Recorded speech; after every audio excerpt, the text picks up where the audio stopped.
return, and in your wake, Dalentarth blossoms.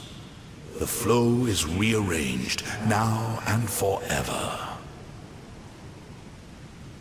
Nash's brood is at an end. You have destroyed what was written, and made a new fate for Dalentarth.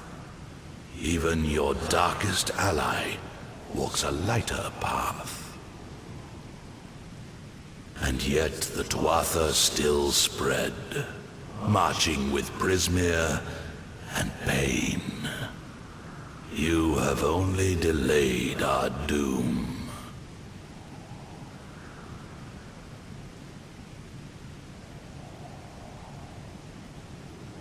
I have already given you much. Now you must learn what you have received. You must know this, Quickling. The age is changing. Immortals are passing, and the future belongs to the young races. If there is a future to be had. Go, and stand at the heart of the She. There you will find Issa. And perhaps you will find wisdom as well.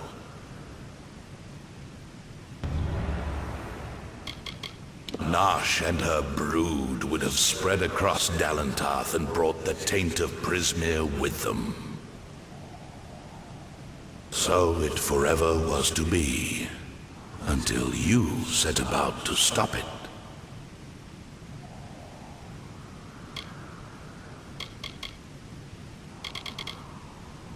Only the path of your own choosing. Stand at the heart of the She, and if that path includes the gardens of Issa, I shall allow it.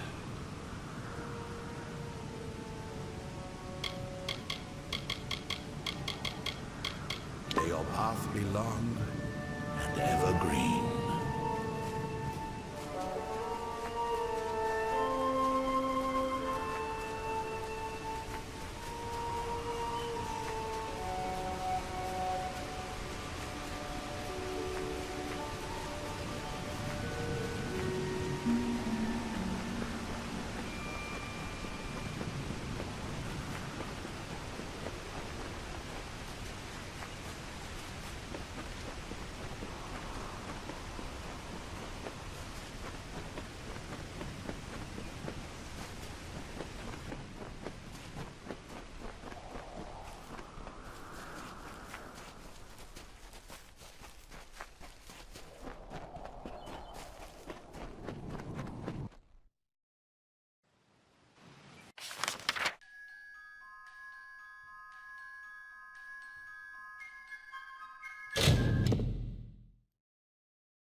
architect readied himself. He construed the goods of earth and sky as tools, and weighted plans of origins, built two-piece planks for wood and stone.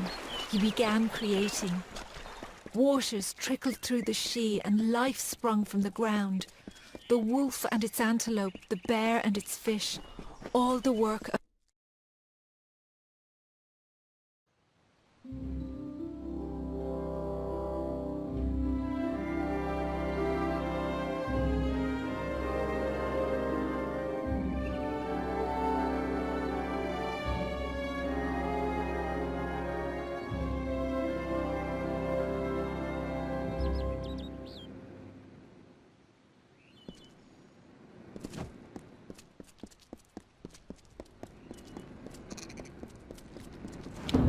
You have arrived at last.